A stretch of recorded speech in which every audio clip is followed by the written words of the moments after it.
What's up, everybody? My name is Anthony Irvin. You beat yourself? Yeah, CB myself. Yeah. Okay. I'm Jim Green. Don't even need a hit of traffic light. Okay, good. Welcome to One Set. Have you ever wanted to start your podcast but didn't know where to start? The One Set Bros are here to talk to you about Zencastr. Zencastr is the ultimate base podcasting solution and now the all-in-one podcasting platform, making podcasting easy. They've sure made it easy for us to be able to record our podcast and our episodes every week for you guys. Once you've set up your account, you're simply one click away from recording a high-quality podcast with studio-quality sound and up to 4K video with your guests. My personal favorite feature is their multi-layer backups, which ensure our recordings are always in the highest quality, even during unstable web connections.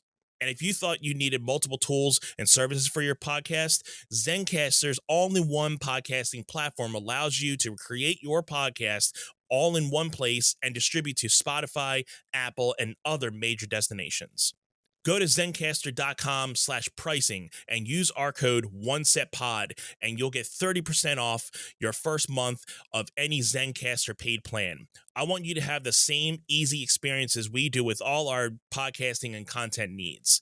It's time to share your story. What's up, everybody?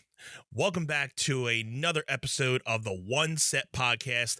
My name is Anthony Irvin, and I usually have my co-host here, Jim Green, but he is out of the episode this week. He is dealing with some school stuff again, so good luck to Jim this week. He's been killing it over there, but I wanted to come on here. I've been having a busy week myself, and I have been, trying to think about something to talk about this week because we were going to try to do 2 episodes and bang something, but we ended up just only getting 1. So I'm like, all right, I'll take over this week. No problem. But I've been kind of, busy this week with some personal things. I have another show coming up this week, and I was doing some rerouting with my rig, trying to get that all figured out. And, we had a lot of things going on with the family. We had a really busy day today. So I'm trying to really get this episode in. And so I was trying to figure out what to really talk about for this week, and I ended up just watching the second game of the Sixers with the Charlotte Hornets tonight. So they pulled off their second win, and they are 2-0 for the season. So I wouldn't have expected them to be 2-0, but they have been going on a pretty decent. They've been looking pretty decent so far. But before I get into my thoughts on these first 2 games, I just want to let you guys know that you guys can check us out. If you're here for the first time, thank you very much. And to all our OGs, welcome back. Thank you for the continued support. Make sure you guys follow us on Facebook, Instagram, TikTok, right on the handle of One Set Pod. And we do have a Gmail, onesetpod@gmail.com. So make sure you send us some messages and hang out with us. Also, if you want to hang out with us outside of our episodes, make sure you follow us on the Facebook group One Set Fam. That is where you can catch me and Jim outside of our episodes. We have a little community that we're trying to build up in there. So make sure you click the link in the description of this YouTube video. It'll bring you right to our community, and you will be smack dab in the middle of everybody, me and Jim and all the community there. We like to talk sports, wrestling, anything we can kind of think of. And sometimes we'll get some ideas from you guys on episodes and even watch alongs. So it's a great group. Shout out to all our One Set fam. We love you guys. So let's get into this. So Sixers. Everybody knows that we've been with our Sixers talk. I am not the biggest Joel Embiid fan. He has gotten away from me. I've been saying we need to trade this guy, and since the last ending of the season, he's gotten the surgery, and I've been saying all summer long, whatever, get his surgery done, trade him. We don't need him because it's just going to be a long run of the same process to try to get everything running around. The last 2 games, it seemed I didn't really watch them in the preseason, but he did play in the last preseason game. And he did play these 2 first games, but he didn't play the whole game. Now, I'm not going to be, too critical on the fact that he should be playing the full game. He should for his stature, but again, he's just coming off of an injury. He's just coming off of surgery. Maybe they're trying to limit his minutes right now. So I'm trying to think, the logics of trying to ease him back into the game a little bit. So I'm trying to play the card of like he should be, playing more, but I understand the coaches maybe want to probably get him settled in, and then hopefully as the weeks and months go by, he's into more minutes. He did play 20 minutes in the opener against the Celtics, and tonight he did play another 20 minutes. So the first game, he only clocked 4 points and 6 rebounds, 2 assists. So, he had a little bit of numbers in there, really didn't get it going. But as we saw, it was a big Tyrese Maxey and the rookie VJ Edgecombe. So they put on a show, and I got to definitely give, a shout out to those two. I'm a big Maxey fan, but I've been definitely sleeping on the rookie VJ, and that first game really put me on to like, dude, this guy is at that game, I was like rookie of the year candidate right off the bat. And for him to be in the history of one of the top 3 basketball players, with a debut game scoring 35 points, and I'm just gonna. He actually scored 34 points. That is a NBA record for a NBA debut. So he is the 3rd now. So that's saying something for your rookie season. Definitely got to give my props to him and Maxey. He put up, I think, 40 points in that game. So they both had an astounding opener in that game. Now tonight, their numbers were a little bit lower. VJ only put up 15. Maxey only put up 28. They did put up their numbers. They did do good, but here's the thing. Joel was able to actually pick up 20 points in this game. So I will give him his props that he, stood up and got his game going. You never know. He probably just couldn't. He didn't get a rhythm going in the first game, but the shots seemed to be flowing for Joel tonight. So he clocked in with 20 points and only 2 rebounds and 4 assists in this game, but he put some points on the board. So I am happy to see that. But the thing that I will say with these 2 games for Joel, he was nowhere to be seen in the clutch moments of those last minutes of those 2 games, because during the Celtics, the game was going back and forth for that last like 5 to 8 minutes of that game. And Joel was nowhere to be seen. Same thing tonight. I mean, I was at a family party doing a couple things tonight, and once you got the kids to bed, I quickly remembered, oh yeah, the Sixers are playing. Let me look up and see what they're doing. I saw a couple Facebook posts. They were down by 10-ish points. I'm like, okay, and that was like 25 minutes ago. So I'm like, the game's probably over. Looked up, they're down to their last 2 minutes, and they're within 2 points, and they just tied it up. So I'm like, all right, let me flip it on. So they ended up getting the win, 125 to 121. And again, they had the big 3 coming from Quentin Grimes. So he put up the big 3 to really get them in that lead. And then Maxey iced the game at the end with the 2 free throws. So I definitely got to say they have players that have been stepping up. And at least if Maxey and VJ are not, in their numbers, say just like tonight, they didn't really have their 30 and 40 point game. We did have extra guys that stepped up, and Joel should still be putting up those same numbers. So at least he, put up his regular numbers of at least 20 points. I would like to see him getting more rebounds, but, again, he's at least putting his his time out there, 20 minutes or so. So, he played half the game.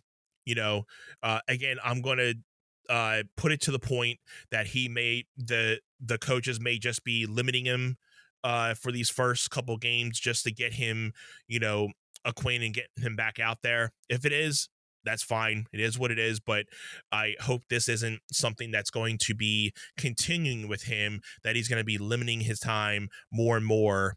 And, we just get to the same thing. Because if so, this is going to be a problem. But in the back of my head, I feel Joel is not as fast as Maxey and VJ and all these other guards, because it definitely seems the mindset is to play off these young guys now, because these guys are putting up their numbers, they're shooting, they have the fight, we're getting the ball in our court. It seemed like we had a couple offensive rebounds that we were having a little bit of issues with. The announcers or the reporters of the game were saying that, the Sixers did have a couple offensive rebounds that didn't go their way, that went Charlotte's way a lot. So that's something that we even had last year, that we need to work on our offensive rebounding and not giving the opponent second chances to get another chance to score a basket. So hopefully that's something that they keep in mind, that they need to work on, not giving their opponents second chances to get a score. But yeah, this has definitely been something over these last two games that I've seen a lot of good things, but my biggest thing is not seeing Joel in those clutch moments. Joel wants to be known as a, big basketball player in Philly, but you are nowhere to be seen in these clutch moments. Again, not sure if it's a coach's decision. I would probably say more times out of 10, it's probably a coach's decision. But if it's his decision, that's a problem. That's definitely going to be a problem down the line. Because if it's the coach's decision to keep him out there because they're limiting his minutes, that's something that's at least to the point where they're not keeping him out. They're keeping him out for a specific reason. But if they're not keeping him out there because they don't trust him, that's another issue too. So the two things is, if the coaches don't trust him in those clutch moments, or if Joel doesn't really feel he wants to be out there in those moments, those are two big problems. Because, we've seen how Joel can just shut down, but he'll have nights where he's on, but then he'll have nights where he's off, and we don't really know what kind of Joel Embiid we're going to get yet, because it's only been 2 games. We really can't feel it off of two games. I feel we're going to probably know a little bit more after the first 10 to 20 games of what we're really going to see out of this team. But I do see a lot of good out of this team in the first 2 games. They had a lot of fight in the final minutes of these, because they were coming from behind in the second game, and they were able to pull out the win. So that's something that I always felt with the Sixers over the last couple of years, that they didn't have that fight in them. They kind of just didn't, if they were behind sometimes, they didn't have a lot of that fight power at the end of the game to really be like, let's just get back in this game and try to win. But you can see, we had a lot of the young guys, and it seems like a lot of people are clicking, and we had extra guys stepping up tonight to really get this win going. So hopefully we see more of this. I'm really going to be focusing more on this VJ Edgecombe this year. I'm really liking this guy. I think he's going to be a big star in this on the Sixers. And he's young, so hopefully we have him here for a little while. I'm not going to say that he might be the next Iverson for us, but I think if he stays healthy and he continues to work on his game, again, just like any young rookie, they're coming in here, they just want to make a name for themselves, and they just want to play ball. So my hat goes off to him, and hopefully he continues to just improve, and it looks like his teammates are behind him. So I'm definitely going to be watching over him, and I love Maxey, and I'm going to be looking forward to when McCain comes back too. That'll be an interesting chemistry when McCain comes back off of injury, to see how he clicks with VJ, Maxey, and Joel, and all these other guys too. So we definitely have a lot to look forward to coming up still, and we're 2-0, so can't be mad with that, guys. It looks like going into this week, this will come out on Monday. So tonight, the Sixers will be facing again the Celtics. They will be facing the Magic, and then that next night, on tomorrow night, meaning Tuesday, they'll be they'll be playing the Wizards away at the Wizards. And then they will be again home on Halloween facing the Celtics. So the Celtics and the Sixers get to have another battle. I think they played really well at the Celtics. But again, they didn't have their star player there. So it might be a little bit different. I'm not sure how far he's going to be out. I'm not sure if he's going to be out, for a couple weeks, couple months, or half the season. I'm not sure still how he's doing. But, if we can get a couple wins off the Celtics early, it'll kind of help us. I'm looking forward to the season just based off the first two games. This is going to be good for the Celtics, or they're going to be good for the Sixers. Whew. Been a long day, guys. So, this is, I don't want to keep going over and over. This might be a short episode tonight. Like I said, I just wanted to really come on, talk about the Sixers, and really just give my first thoughts on these first two games. So from my thoughts, I think we have a lot of potential.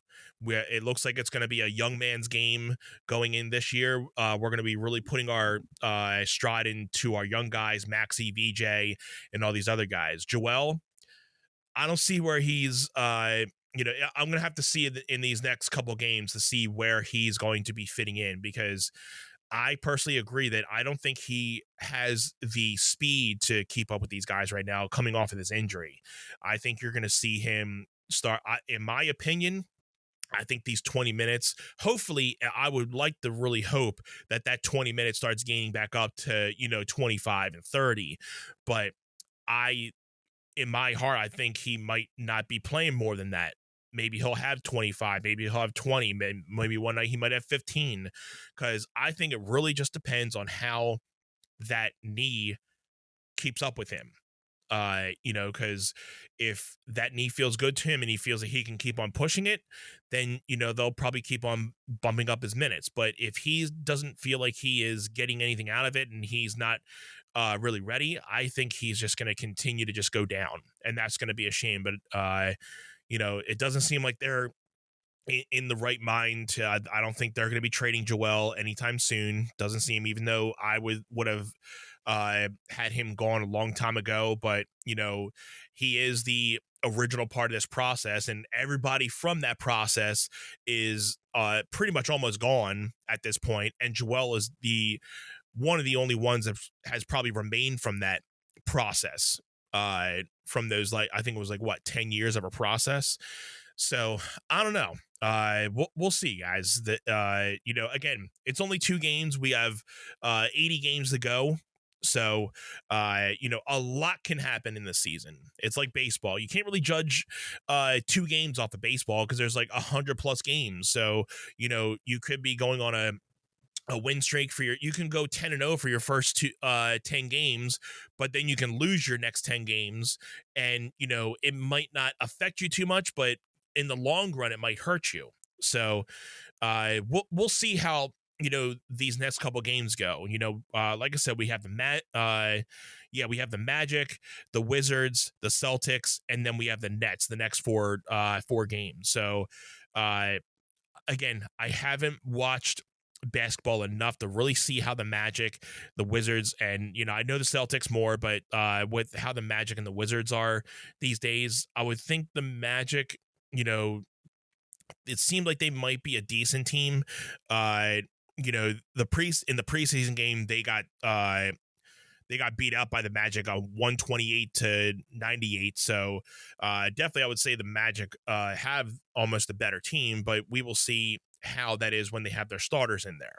So Yeah, guys, sorry, this is probably going to be one of our shorter episodes, but again, I just wanted to kind of come on, talk about the Sixers, and I will say, if you guys want to, I'll let you know that if you're in and around the area of the Delaware County area, I am going to be playing a gig this Saturday, November 1st, at the Red Lantern Tavern. And that's going to be the Delco Quarantine Open Mic Festival. I think this is the third festival that they're doing, the in-person festival. So I'm going to be playing probably about a 1 hour to an hour and a half set, starting at 6 o'clock. So it's going to be fun. I always look forward to seeing the Delco Quarantine Open Mic family that we have acquired over these last 5 years from the pandemic. And it's always fun to see some local people and catching up, and because sometimes we don't get to see each other as much during the year. So this is a time where you can usually hang out and catch up. And so if you're in around the Delaware County area, come on out, have some fun. It's an all-day event. I think it starts at 12 o'clock all the way up until like 11, 12 o'clock at night. So feel free to come out, and it's a free event. So bring yourself, your family, your friends, everybody. It's always a good time over there. So thank you guys again. One more time, if you guys are here for the first time, appreciate y'all for finding us. We are the One Set Podcast. To all our OGs, thank you for tuning in again. Make sure you follow us at One Set Pod. Again, that's the number 1 Set Pod on Facebook, TikTok, Instagram, and right here on YouTube. Make sure you hit that notification bell to get our notifications when we upload, and make sure you hit us up outside of our episodes in our community on Facebook, the One Set Fam. That is where you can find us and chat with us and our community right on the Facebook group of One Set Fam. And if you guys would like to support us further, we have a Patreon, we have merch, and that's all in the links in our description right here on YouTube. So check us out, and we appreciate y'all. We will see you on the next episode next week. Thanks, guys.